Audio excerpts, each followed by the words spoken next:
Chers amis, j'espère que vous allez bien. Voici une série d'infos spéciales Real Madrid. Vous savez quoi faire? Like, partage, abonnement pour ne plus rien rater. Let's go! La date est confirmée pour les élections présidentielles au Real Madrid. Tout va se dérouler le 7 juin à Valdebebas. On saura donc qui, entre Florentino Pérez et Enrique Riquelme, sera le président du Real Madrid. Selon le Mediacorp, en cas d'une victoire de Riquelme, le premier joueur qu'il pourra signer, c'est Rodri. Pour sa campagne, Florentino Pérez a déjà créé des comptes sur les réseaux sociaux. Là, on voit un compte qu'il a créé sur Instagram. Il a également créé un compte TikTok, un compte Twitter et un site web officiel pour sa campagne. Et c'est confirmé, Brahim Diaz est convoqué par le Maroc pour la Coupe du Monde 2026. Lors d'une interview, Arda Güler a parlé de Kylian Mbappé en affirmant « Moi et Mbappé avons une perspective très similaire sur le football. Nous avons une chimie spéciale sur le terrain. C'est aussi une très bonne personne en dehors du terrain. » Le média italien Di Marzio nous a confirmé que Nico Paz veut rester à Como pour une saison de plus et mener Como en Ligue des Champions, mais la décision finale reviendra au Real Madrid et à José Mourinho. Fabrizio Romano nous a parlé de la situation d'Antonio Rudiger. Selon lui, Antonio Rudiger et le Real Madrid parviennent à un accord verbal sur un nouveau contrat jusqu'en juin 2027. Et enfin, nous allons terminer avec cette information de El Mundo. Selon eux, Pérez n'acceptera pas de participer à un débat avec Enrique Riquelme pour les élections du Real Madrid. Il estime qu'il n'a rien à gagner d'un débat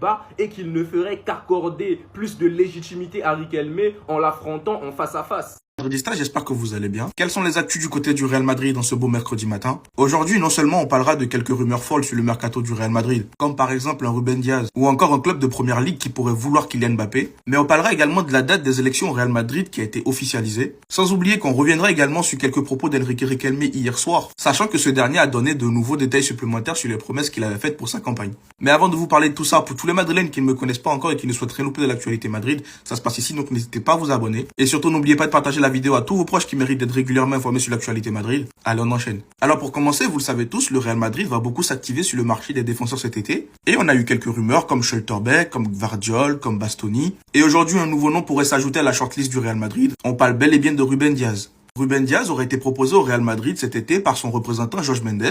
Jorge Mendes qui, avec la potentielle arrivée de José Mourinho au Real Madrid, a profité pour retrouver ses relations avec Florentino Pérez. Et on nous a clairement fait comprendre qu'il n'hésitera pas à proposer plusieurs de ses joueurs au Real Madrid. Et donc apparemment Ruben Diaz fait partie du lot. Et fait également partie des joueurs qui pourraient partir de Manchester City suite au départ de Pep Guardiola. Donc déjà, n'oubliez pas de me dire ce que vous en pensez dans les commentaires. Est-ce que Ruben Diaz au Real Madrid, c'est une bonne idée pour vous ou pas? Et maintenant, on va parler d'une autre actu qui m'a fait un tout petit peu rigoler. Celle de Kylian Mbappé qui intéresserait un club de première ligue. Personnellement, je n'y crois pas, mais je vous la présente quand même parce que ça reste une rumeur comme une autre. Alors certains médias disent que Kylian Mbappé pourrait rejoindre Chelsea dans un transfert stellaire qui pourrait secouer le monde du football et que ce serait une demande particulière de Xabi Alonso qui lui vient de signer à peine à Chelsea. Ce dernier qui pourrait être également intéressé par Arda Güler. Alors moi je vous le dis clairement, je n'y crois pas. Kylian Mbappé, je pense qu'il restera bel et bien au Real Madrid, même s'il y en a qui sont fatigués de lui, mais c'est comme ça. Et troisième information intéressante, on parlera à nouveau des élections du côté du Real Madrid et quelques nouvelles sur Enrique Riquelme. Et me demandez pas pourquoi je parle beaucoup d'Enrique Riquelme actuellement, parce qu'actuellement c'est celui qui fait parler de lui, c'est celui qui a officiellement commencé sa campagne, et Florentino Pérez, lui, commencera sa campagne ce soir. Donc on aura aussi l'occasion de parler de Florentino Pérez. On a une date officielle concernant les élections du côté du Real Madrid, et il s'agit apparemment du 7 juin.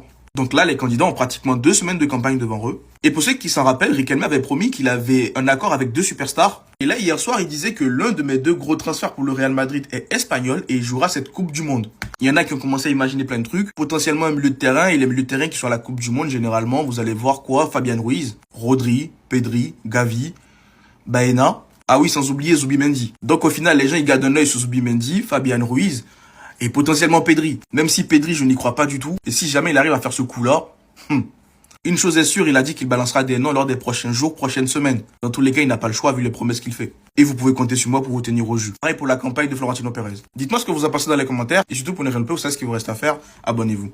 L'actu foot côté Real, on se mercredi matin. C'est parti. C'est les élections à Madrid, les amis. Tout indique que Florentino Pérez va présenter sa campagne aujourd'hui. On sait très bien ce qu'il va dire. Moi, je suis le meilleur président au monde. Donc, il n'y a rien à rajouter.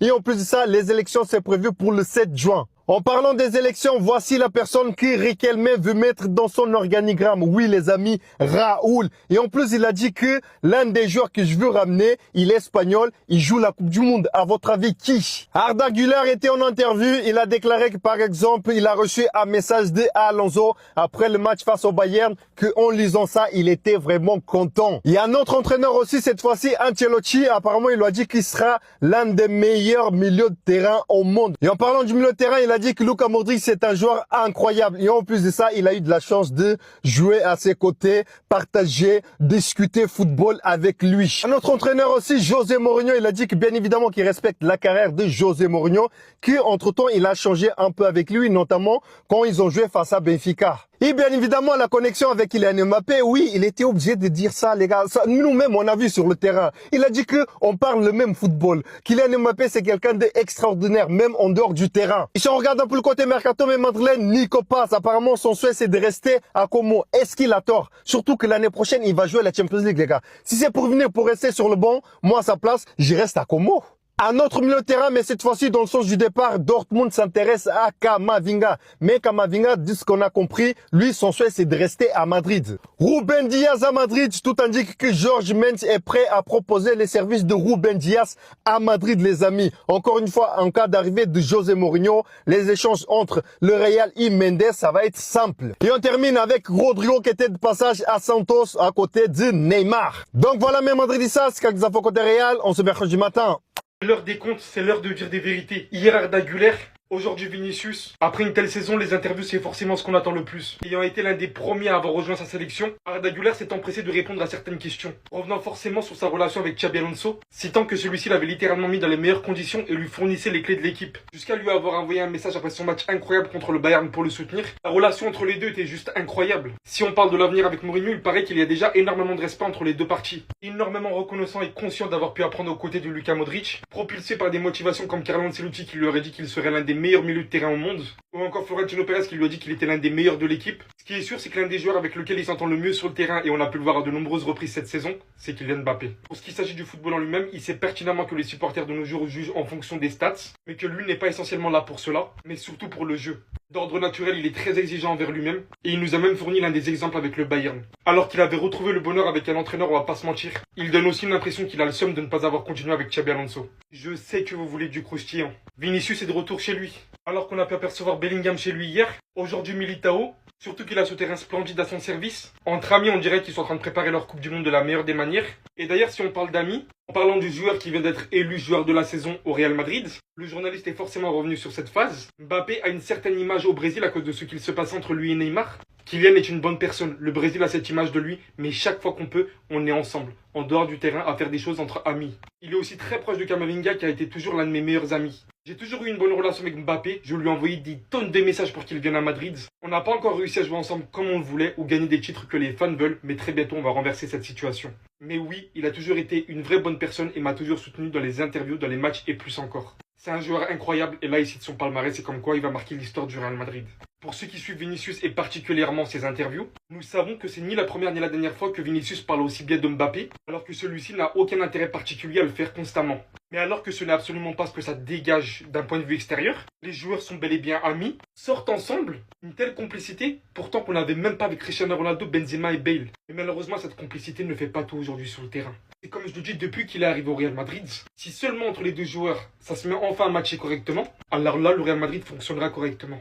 Il était important pour lui de revenir sur sa prolongation, qu'il veut rester toute sa vie au Real Madrid, mais qu'il n'est pas pressé de prolonger parce qu'il a un contrat jusqu'en 2027. Conscient que le Brésil n'a pas été au rendez-vous ni au niveau sur ces dernières années, tient à rassurer tout le monde en disant qu'ils vont tout faire pour renverser la situation en sélection aussi. Il aurait d'ailleurs passé son temps à essayer de rassurer Endrick le disant qu'il sera bel et bien en Coupe du Monde avec eux. C'est clair et net, pour lui le numéro 10 appartient à Neymar. Il a dépanné suite au choix de Carlo Ancelotti, mais ce n'est pas sa décision. Ne me demandez pas si c'est lié ou pas, alors qu'on venait d'apprendre récemment que les liens entre Jorge Mendes et le Real Madrid ont été réparés, jusqu'à un point pour vous dire qu'il serait limite prêt à payer la clause libératoire de José Mourinho lui-même pour que celui-ci vienne au Real Madrid. Sachant que nous connaissons la relation de l'agent avec les Portugais, l'un des journalistes internes du Real Madrid nous avait dit, le mercato du Real Madrid, on m'a dit de garder un œil sur Jorge Mendes et de garder un œil sur le Portugal. Aujourd'hui, nous venons d'apprendre que Jorge Mendes aurait proposé João Neves et Ruben Dias au Real Madrid. Alors qu'on savait déjà qu'en parallèle, Mourinho tenterait de convaincre Bastoni de signer au Real. Ça ne reste pour l'instant qu'une rumeur d'un journal, je ne pourrais pas vous dire pourquoi, ni ce que le joueur en pense, mais c'est ce qui est écrit noir sur blanc.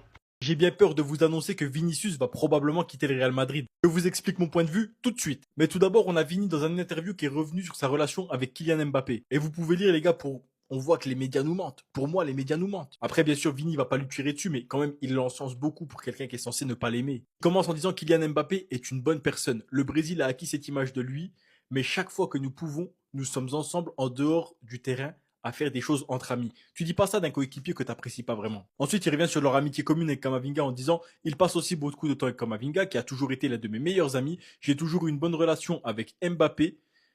Je lui ai toujours envoyé beaucoup de messages pour qu'il vienne au Real Madrid. » Celle l'avait déjà dit, les gars. Lui-même lui a envoyé beaucoup de messages pour qu'il puisse venir à Madrid. Et finit par un paragraphe que j'aime beaucoup, les gars. Il dit, nous n'avons toujours pas réussi à jouer ensemble comme nous le voulions. Ça, c'est bien parce qu'il est conscient. Enfin, ils sont obligés d'être conscients de voir que ça marche pas entre eux, ni à gagner les titres que les supporters veulent. Mais dans un futur très proche, nous réussirons à renverser cette situation. Donc, on voit que tout ce qu'on nous a dit sur Vini et Mbappé, les gars, même lui le dément en, tu dis pas ça d'un coéquipier que t'aimes pas ou un coéquipier qui t'aime pas. Pour revenir au transfert, je vous explique ma théorie, les gars. Je ne suis pas pressé de renouveler mon contrat. J'ai un contrat jusqu'en 2027. Donc, jusqu'en 2027, nous avons beaucoup de choses à discuter avec Madrid. Et Madrid a beaucoup de choses à discuter avec nous. Et pour moi, très honnêtement, les gars, ça pue l'histoire à la Mesut Özil, à la Sergio Ramos, à la Cristiano Ronaldo. En gros, le joueur veut prolonger au Real. Le Real veut que le joueur prolonge. Pérez apprécie le joueur apprécie Madrid. Mais il y a un souci d'ordre financier. En gros, les joueurs veulent plus que ce que le Real est prêt à mettre. Et on connaît Pérez dans ces situations-là, les gars. À un moment, il craque et il dit, écoute, on t'offrira pas ce que tu veux. La porte est ouverte. Et dans un souci de fierté, les joueurs partent, prennent ce qu'ils veulent ailleurs. J'espère que ça finira pas comme ça, mais pour moi, c'est en train d'en prendre clairement la route. Est-ce que vous savez que le Real et le Barça ont le même défaut? Ils ont le même besoin sur ce mercato d'été. Les deux clubs ont un besoin fondamental de recruter en défense un taulier. Aujourd'hui, le Real et le FC Barcelone, ce qui leur fait le plus défaut, c'est leur défense. Les deux manquent d'un taulier, d'un leader en défense, à l'image d'un Pacho au Paris Saint-Germain, à l'image d'un Upamecano au Bayern, à l'image d'un Gabriel ou d'un Saliba à Arsenal, pour citer trois des meilleures équipes européennes. Si le Real et le Barça aujourd'hui sont des très bonnes équipes d'un point de vue national, mais pas européenne pour gagner la Ligue des Champions ces 2 dernières années, c'est parce que derrière, il n'y a pas assez de gros joueurs, de gros défenseurs. C'est pour ça que cet été, il est impératif que les deux recrutent. On parle de Bastoni au Barça. Maintenant, il y a une rumeur au Real. Ça peut être pas mal. Ça peut rentrer dans les gros noms, un mec qui peut être un gros taulier dans ta défense. Je pense qu'il y a aussi des coups à saisir, peut-être avec Gvardiol qui serait intéressé par le Real Madrid. Je me dis que c'est quand même un mec qui, en centrale gauche, peut être quand même très fort et ça peut être une opportunité à saisir pour le Real Madrid de le relancer, de faire définitivement de lui un top défenseur. Mais il y aura plein de coups à prendre sur le marché, peut-être même tenter de mettre le paquet sur un Saliba pour le Real, voilà, s'ils ont vraiment les fonds destinés à ça. Mais en tout cas, Mourinho et Flick vont avoir besoin, chacun de leur côté, pour avoir une équipe compétitive, on va dire au-delà de la Liga, de recruter un cadre, un top défenseur européen et faire de lui le leader de cette défense pour à moyen ou long terme, un peu comme le PSG, Arsenal, je disais, le Bayern l'ont fait et d'autres clubs le font. Mais en tout cas, les deux clubs espagnols, les deux cadors ont ce besoin immédiat parce que leur défaut est commun.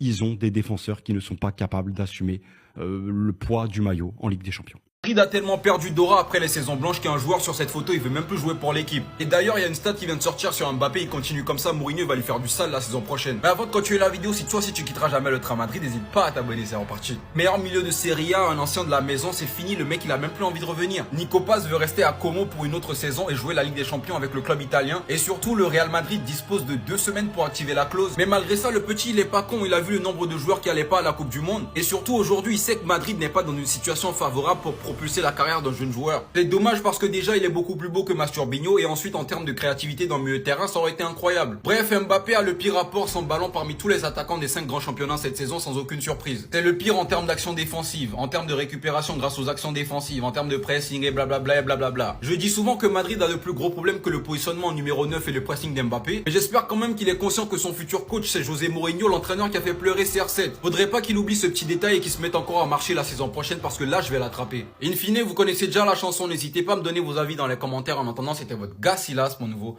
banger.